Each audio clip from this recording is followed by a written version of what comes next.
ഇപ്പം ഈ social media complete തുറന്ന അച്ചായ മാത്രം. എവിടെ നോക്കിയാലും ഇൻസ്റ്റഗ്രാം, യൂട്യൂബ് എല്ലാ അച്ചായ മാത്രമേ ഉള്ളൂ. ഒരുവിധം ഈ സോഷ്യൽ മീഡിയ യൂസ് ചെയ്യുന്ന എല്ലാവർക്കും അറിയായിരിക്കും അച്ചായനെയും തൊപ്പീനെയും ഒക്കെ. ഞാൻ എന്തായാലും ഈ കഴിഞ്ഞിടയ്ക്കാണ് ഈ അച്ചായനെയും തൊപ്പീൻ്റെ വീഡിയോസൊക്കെ കാണുന്നത്. അച്ചായനെ കണ്ടാൽ തന്നെ അറിയാലോ, ഒരു 10-40 വയസ്സുള്ള ഒരാൾ.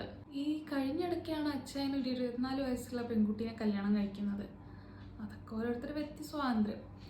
ആരെ കല്യാണം കഴിക്കണം, എത്ര പ്രായമുള്ള ആളെ കല്യാണം കഴിക്കണം എന്നുള്ളതൊക്കെ ഓരോരുത്തർ ഇഷ്ടമാണ്. ബട്ട് അച്ചായൻ്റെ ആദ്യ കല്യാണമല്ലേ ഇത്. അച്ചായൻ ഇതിനു മുമ്പും ഒരുപാട് പെൺകുട്ടികളെ ഓരോ അമ്പലങ്ങളിലൊക്കെ വെച്ച് കല്യാണം കഴിച്ചിട്ടുണ്ടെന്നാണ് പറയുന്നത്.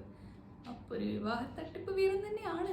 ആ സംഭവ വികാസങ്ങളൊക്കെ കഴിഞ്ഞ് ഇപ്പം ഇതാ രംഗത്ത് വന്നിരിക്കുന്നത് അച്ചായൻ്റെ മുൻ കാമുകിയാണ്. എല്ലാവർക്കും അറിയായിരിക്കും ജിനു തോമസ് എന്ന് പറയുന്ന ഒരു പെൺകുട്ടീനെ.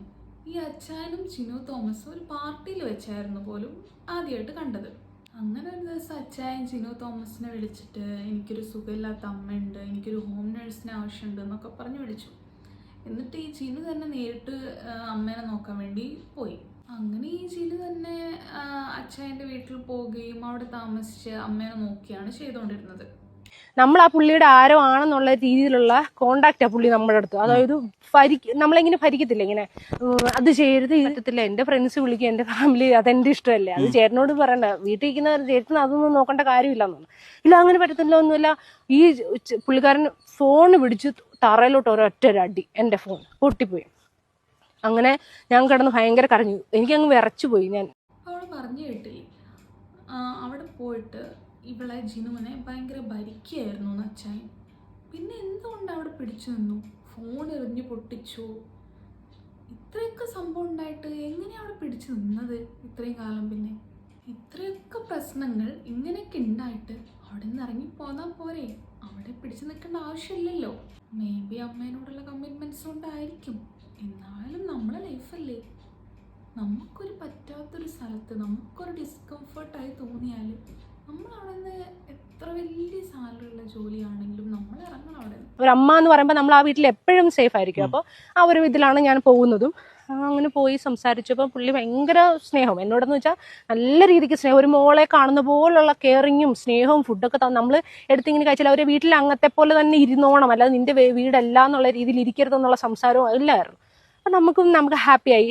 വീട്ടിലൊക്കെ ചോദിക്കും എങ്ങനെ സേഫ് ആണോ, നമ്മൾ സേഫാണ്, കുഴപ്പമൊന്നുമില്ല, സംസാരിച്ചു. പോയപ്പോൾ ഈ പുള്ളി അപ്പം തൊപ്പിയായിട്ട് ലൈവുള്ള സമയമാണ്.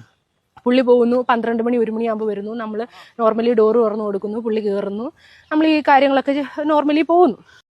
ഒരു സുഖമില്ലാത്ത അമ്മയും ഒരാണുങ്ങളും മാത്രമുള്ള വീട്.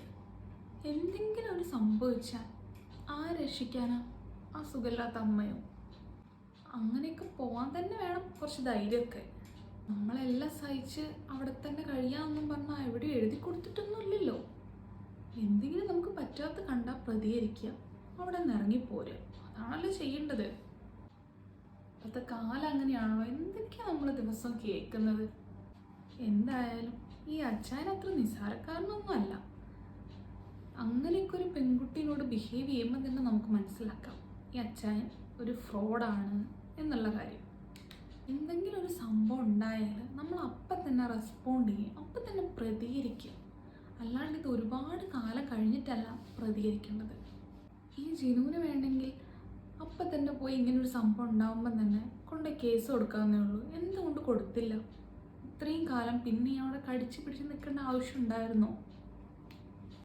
എന്തായാലും പലനാൾ കള്ളൻ ഒരു നാൾ പിടിയിലെന്നാണല്ലോ. പഠിച്ചോളും, സമയമുണ്ടല്ലോ.